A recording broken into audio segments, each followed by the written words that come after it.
नमस्कार। आज मैं फिर उपस्थित हुई हूँ और आज मैं आपको पितृपक्ष चल रहा है और उसके ऊपर आधारित एक कहानी सुनाने आई हूँ, क्योंकि बहुत साल पहले मैंने ये कहानी 5-7 साल पहले किसी से सुनी थी। जब भी पितृपक्ष आता है मुझे ये कहानी याद आ जाती है, तो मैंने सोचा इस कहानी को आप लोगों से भी शेयर करना चाहिए। तो वो कहानी किस तरह से, और बहुत लोग जानते हैं कि आजकल पितृपक्ष चल रहा है, 16 दिन है जिनके घर से जो भी जाता है उनके नाम का श्राद्ध किया जाता है। और आपको मैं इस पितृपक्ष पे ये कहानी सुना रही हूँ। इस कहानी को जरूर पूरा सुनिएगा। कहानी इस तरह से है। एक किसान था और उसकी पत्नी थी, दोनों बहुत अच्छे से रह रहे थे। तो इसी कारणवश अकाल पड़ गया, तो उनके घर में पितृपक्ष के दिनों में अनाज कई दिन से नहीं आ रहा था। ना धन था ना अनाज था कि किसी को कुछ खिला सके। और कभी ये होता था कि 2 दिन भूखे रहे, 2 दिन मिल गया, 2 दिन नहीं मिला।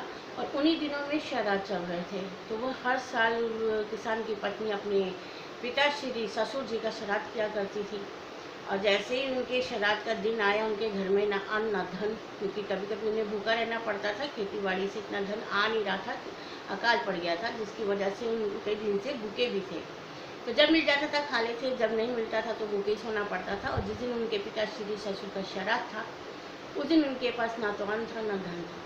तभी किसान की पत्नी ने अपने पति से बोला कि सुनो, यहाँ तो आपको कुछ नहीं मिल रहा, खेती नहीं हो रही है, ऐसा करो शहर चले जाओ और वहाँ से तुम्हें जो धन मिलता है, चाहे तुम बर्तन मांजो, चाहे तुम सामान ढोयो, चाहे किसी की दुकान पे थोड़ी देर काम करो, उससे जो धन मिलेगा मैं उससे पिताश्री का श्राद्ध कर लूँगी। उसने बोला ठीक है, तुम भी मेरे साथ चलो।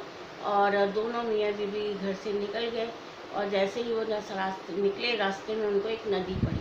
नदी में जब किसान ने देखा नदी है, तो उसने अपनी पत्नी से बोला तुम एक काम करो, नदी के अंदर काफ़ी सारे पत्थर थे, इसके ऊपर तुम बैठ जाओ और जब तक मैं ना आऊँ ना, सुबह से शाम तक, तब तक तुम वहीं बैठे रहना। और सूर्योदय से पहले उसको वापस भी आना था, क्योंकि सूर्योदय से पहले ही श्राद्ध करना था। काफ़ी देर होगी बैठी रही, तो वो सुबह ही तुरंत निकल लिए थे, काफ़ी सुबह निकल लिए थे, ताकि दिन तक वो घर पे आ जाए और अपने पिताश्री का श्राद्ध कर सके।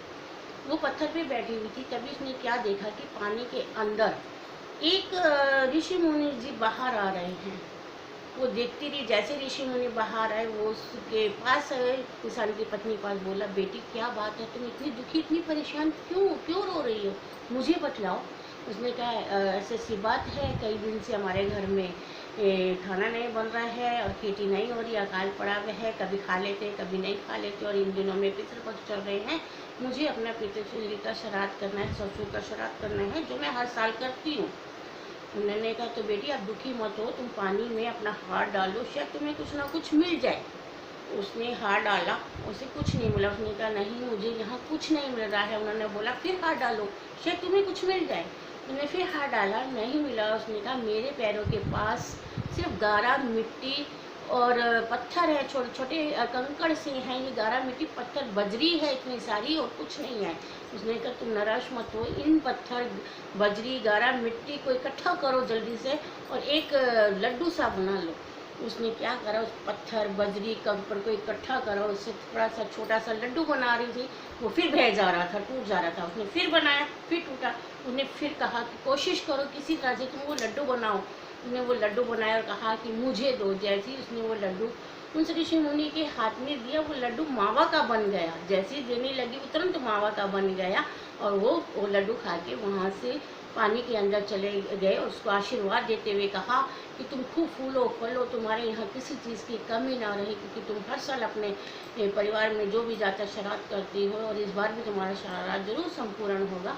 और इस तरह से कहकर वो पानी के अंदर चले गए। तभी उसने देखा कि उसका पति मुस्कुराते हुए आ रहा है और सूर्योदय से पहले आ गया। सूर्योदय से पहले आ गया, उसके हाथ में खूब सारे फल, मिठाई और काफ़ी सारा फ्रूट्स, खूब सारा सामान था। उसने कहा कि लो अब तुम पिताश्री का श्राद्ध करो।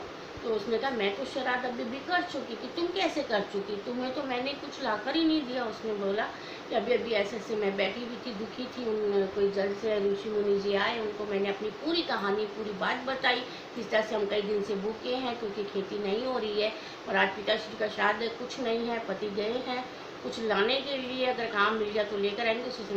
करूँगी।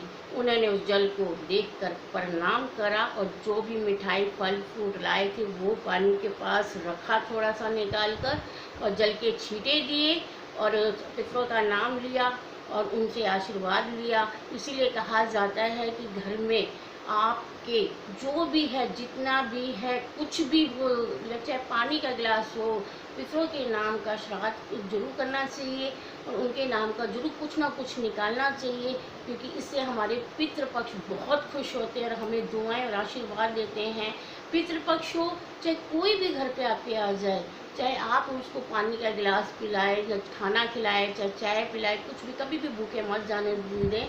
और इन दिनों में तो पितृपक्ष चल रहा है, कोशिश कीजिएगा अपने घर से कुछ ना कुछ अन्न का दान जरूर कीजिएगा।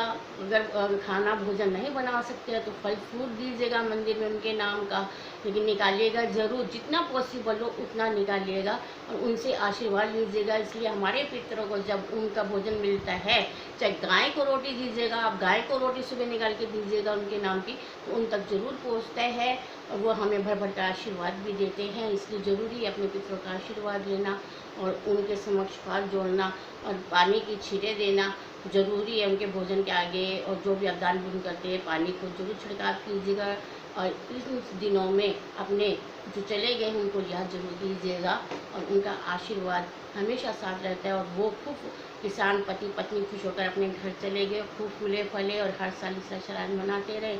इसलिए पूर्वजों के नाम का जरूर कुछ न कुछ दान जरूर कीजिएगा। इस कहानी का मतलब ये था कि जब हम अपने पितरों के नाम का कुछ निकालते हैं तो वो भी हमें आशीर्वाद दुआएं देते हैं और उन दुआओं का हमारे जीवन में बहुत असर करता है। अगर आपको मेरी छोटी सी कहानी अच्छी लगी हो तो प्लीज़ मेरे कमेंट बॉक्स में ज़रूर लिखिएगा। मिलूंगी फिर एक अच्छी से अच्छी शेयरिंग के साथ, तब तक के लिए बाय।